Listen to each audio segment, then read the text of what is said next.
YouTube এবং Facebook, just এই দুইটা কোম্পানি মানে ইউটিউব মানে গুগল, আর হচ্ছে ফেসবুক মানে ধরো মেটা, গুগল আর মেটা মিলে ডিসিশন নিল, ইসলামের পার্সপেক্টিভ থেকে যেহেতু অ্যান্সারটা দিচ্ছি, ইসলামের পার্সপেক্টিভ থেকে বলি, যে ওরা গুগল আর মেটা মিলে ডিসিশন নিল যে আমাদের প্ল্যাটফর্ম দুইটাতে আমরা ইসলামের কোনো কিছুকে অ্যালাউ করবো না, ইসলামের কোনো কন্টেন্ট, ইসলামের কোনো অ্যাক্টিভিটি আমরা অ্যালাউ করবো না।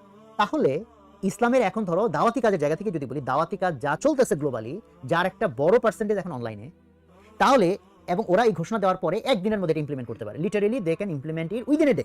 ইসলামিক সমস্ত কন্টেন্ট আমরা ব্যান করে দেবো আমাদের প্ল্যাটফর্ম থেকে, এবং ইসলাম রিলেটেড কোনো কমিউনিকেশন আমরা হইতে দিব না, কারণ এআই এখন যে পর্যায়ে গেছে, so they can track everything. তাইলে তুমি আমাকে বলো, পৃথিবীর কোনো রাষ্ট্র একদিনে ইসলামের বিরুদ্ধে এত বড় ঘটনা ঘটাতে পারবে কিনা, যেটা জাস্ট মেটা পারবে বা গুগল পারবে।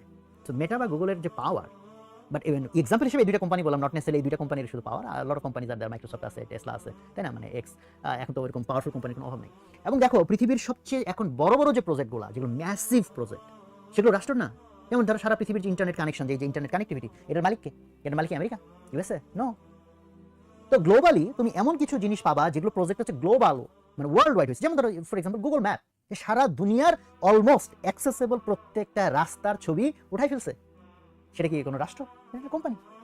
দেখো আজ থেকে 20 বছর আগে যদি কাউকে বলা হতো, ভাই সারাদিন তুমি কই যাও, কি করো, কি কথা বলো না বলো, এগুলো সব তথ্য সরকারের কাছে জমা দিতে হবে, আমরা কিন্তু বিদ্রোহ করে ফেলতাম, হ্যাঁ কেন আমি আমার তথ্য কেন সরকারকে দিব। বাট দেখো তুমি সাইদা তুমি এইসব তথ্য কি কোম্পানির হাতে তুলে দিচ্ছি না? কোম্পানি যেটা চাইতে হচ্ছে না, তুমি যাচ্ছ বিভিন্ন জায়গায়, আর কি ওই যে ছবিটি তুলে কি জানি করে না, চেক ইন দেয়, তুমি সাইদা তথ্য দিয়ে দিচ্ছ না কোম্পানিরে।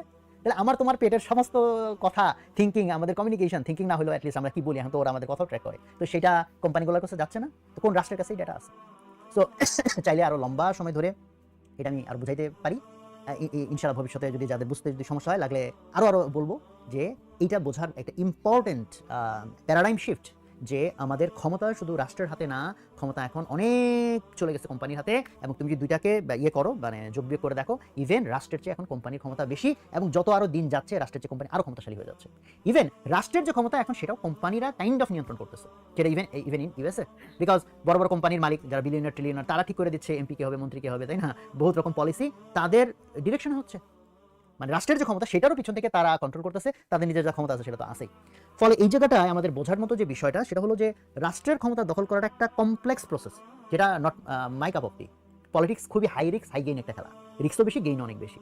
তো রিস্ক হচ্ছে তুমি একেবারে জেলে চলে যেতে পারো, পরের দিন আবার গেইন হতে পারে যে তুমি গিয়ে আবার প্রধানমন্ত্রী আসনে বসা একদম পুরা জাতির উপর খবরদারি করতে